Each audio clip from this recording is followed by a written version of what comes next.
Hi friends, అందరికీ నమస్తే. గురు పౌర్ణమి విశిష్టత ఏమిటో తెలుసుకుందాం. ఆషాఢ శుద్ధ పౌర్ణమి గురు పౌర్ణమి లేదా వ్యాస పౌర్ణమి అని అంటారు. ఈ నెల 10వ తేదీ గురువారం నాడు వచ్చింది. గురు పౌర్ణమి రోజున గురు మహోత్సవం జరుగుతాయి. ఇదే రోజున వ్యాస మహాముని జన్మతిథి కావున మహాపర్వదినంగా అనాది కాలం నుండి భావిస్తున్నారు. ఈ రోజున గురు భగవానుడిని వ్యాస మహర్షిని పూజించే వారికి అష్టైశ్వర్యాలు చేకూరుతాయి. గురు బ్రహ్మ గురుర్ విష్ణు గురుర్ దేవో మహేశ్వర గురు సాక్షాత్ పరబ్రహ్మ తస్మై శ్రీ గురువే నమః. గురు పూజకు శ్రేష్టమైన గురు పౌర్ణమి విశిష్టత ఏమిటో ఇప్పుడు ఈ వీడియోలో తెలుసుకుందాం. పూర్వం వారణాసిలో కడుపేద బ్రాహ్మణ దంపతులు ఉండేవారట.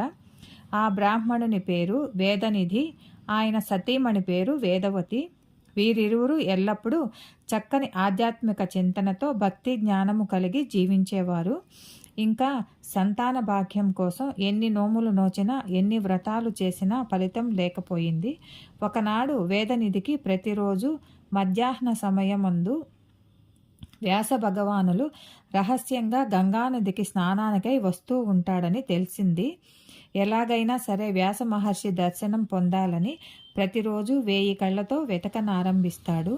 ఈ క్రమంలో ఒక భిక్షువు రూపం ధరించి దండధరుడైన వ్యక్తిని వేదనిధి దర్శిస్తాడు.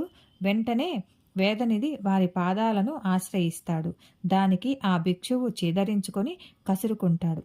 అయినా సరే ఆ భిక్షువు పాదాలను వదలక, మహానుభావ, తమరు సాక్షాత్తు వ్యాస భగవానులని నేను గ్రహించాను, మిమ్మల్ని శరణు వేడుతున్నాను అన్నాడు. ఆ మాటలు విన్న భిక్షువు నలుదిశలు చూసి ఇంకా తనను ఎవరైనా చూస్తున్నారేమోనని తలచి వెంటనే ఆప్యాయంగా చేరదీసి ఏమి కావాలో కోరుకోమంటారు. దానికి వేదనిధి, రేపు నా తండ్రి గారి పితృకార్యము, దానికి తమరు బ్రాహ్మణార్థమై భోజనానికి మా ఇంటికి తప్పక దయచేయాలని వేడుకుంటాడు. అందుకు ఆ మహర్షి తన ఆహ్వానాన్ని మన్నిస్తాడు. ఎంతో సంతోషంగా ఇంటికి చేరుకున్న వేదనిధి తన సతీమణికి గంగానది తీరాన జరిగిన వృత్తాంతమంతా వివరిస్తాడు.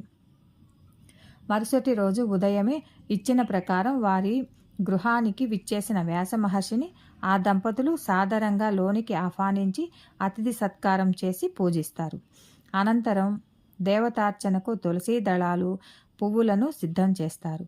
వారి పూజ అనంతరం ఎంతో శుచిగా వంటకాలను సిద్ధపరిచి శ్రాద్ధ విధులను విధి విధానంగా నిర్వహిస్తారు.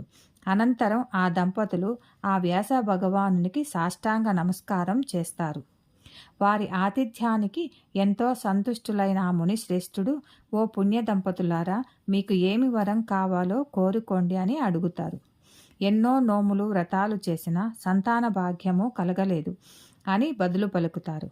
అందుకు వ్యాసుల వారు తేజవంతులు ఐశ్వర్యవంతులైన 10 మంది పుత్ర సంతతి కలుగుతుంది అని ఆశీర్వదిస్తాడు.